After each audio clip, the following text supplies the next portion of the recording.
লক্ষ্মীপুরের রামগঞ্জে জোট থেকে নয় বিএনপি থেকে মনোনয়ন দেওয়ার দাবি জানিয়েছেন সাবেক প্রতিমন্ত্রী লক্ষ্মীপুর ১ আসনের সাবেক সংসদ সদস্য জিয়াউল হক জিয়ার ছেলে জিয়াউল হক ফাউন্ডেশনের চেয়ারম্যান মাশফিকুল হক জয়।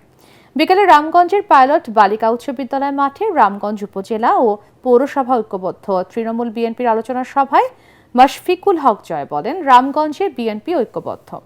এখানে গত ১৭ বছরে অনেক নির্যাতিত ত্যাগী নেতা আছে। এই আসনে ধানের প্রার্থী অতীতের ন্যায় জয়ী হবে।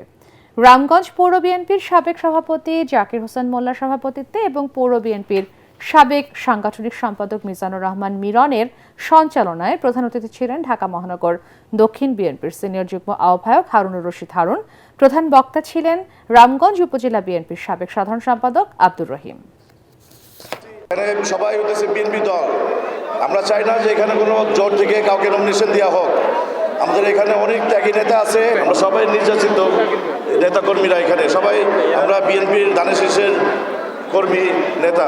আমরা চাই যে এখান থেকে যাতে কোনো জোট টোট লাগবে না, এখান থেকে যাতে আমাদের বেগম খালেদা জিয়া, জনাব তারেক রহমান সাহেব সবাই এখানে আমাদের যারা ক্ষতিগ্রস্ত নেতা আছে এখান থেকে জানি ধানের শীষ থেকে প্রার্থীকে নমিনেশন দেওয়া হয়।